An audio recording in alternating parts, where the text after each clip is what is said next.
hej igen. Ja, som I kan se, så har vi i dag vil jeg bygge en rigtig mega fed maskine, som der kan antænde TNT med mindre, hvis du nu vil hurtigt væk, så det her en god måde at bygge det her på.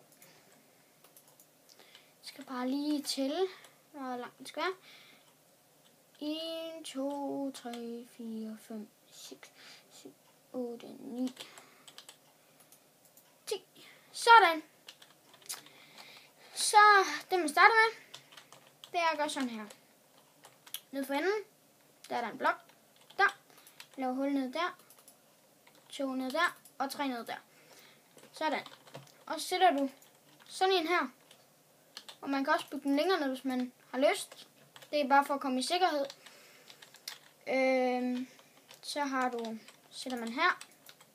Der. Og sætter det der hele vejen rundt.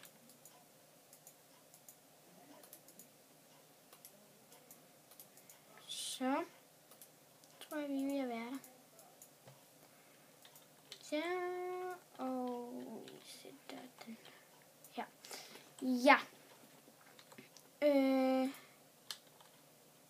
Og så skal man også lave sådan her, for at den kommer til at virke. Og det er 100 på, fordi det gør den altid i sådan nogle tilfælde her. Nej, jeg tror faktisk, vi gør sådan her. Og så laver vi 2 ned her. Og så hvis jeg skulle ødelægge noget, så har jeg altid gasblok på mig. Så der. Og der. Der. Og der. Så. Og der. Og der. Der. Og der. Og så tager vi her. Sætter dertil. Sådan. Og så skulle det gerne virke. Og det gjorde det. Sådan. Så sætter man 2 her. 1, 2, 2, 1, 2, 1, 2, 1, 2, 1, 2, 1, 2, 1, 2, 1, 2, 1, 2, 1, 2. Ja. Så sætter man TNT. Og den sætter vi lige. Whoops. Der. Og så tager vi og bygger en op her. En ud her. En op her. Sådan. Og så bygger man den her hele vejen hen. Dertil. Wow. Det lægger godt nok meget i dag, synes jeg. Og der, der, der, og der, og der. Nej, for langt. Ja. Og så tager vi og sætter en rødstensfakkel.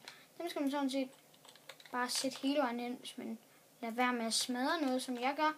Det gjorde jeg sidst, da jeg prøvede at lave den. Den er helt vildt fed, og man kan komme rigtig hurtigt i dækningen, hvis man nu har brug for det. Og så tror jeg faktisk, den er klar. Ja. I kan lige se, sådan, hvordan den ser ud. Hvis det skal være rigtigt, skal man faktisk også lave her. Sådan her. Men det gad jeg bare ikke lige lave i dag, for så skal man også til at flytte det her. Så det er lige meget. Men jeg tager lige og sætter time set day. Sådan. Voilà. Og så tror jeg faktisk, vi er ved at være klar. Så afprøver vi den. Sådan der. Så bliver alle tændt. Bum. Det laver sådan en kæmpe hul. Og kan du se? Nummer 4, den er her stadig. Og det er 3'eren også. Så du kommer sikkert derfra med at lave sådan en. Så i survival, hvis man engang vil lave sådan en, så er det et rigtig godt byggemateriale at lave. Bare bygge sådan en. Mega nemt. måske ikke lige så nemt i survival, men kreativt er rigtig nemt at springe ting, hvis man nu skal gøre sig kreativ, og så survival bagefter, og så tryk på den. Så er det en god måde at altid lave der ved en 3 eller 4 ned. Så kommer du i hvert fald sikkert derfra, mens du kan se det. Det var det, jeg vil vise jer for denne gang. Og håber, jeg ser jer senere. Vi ses.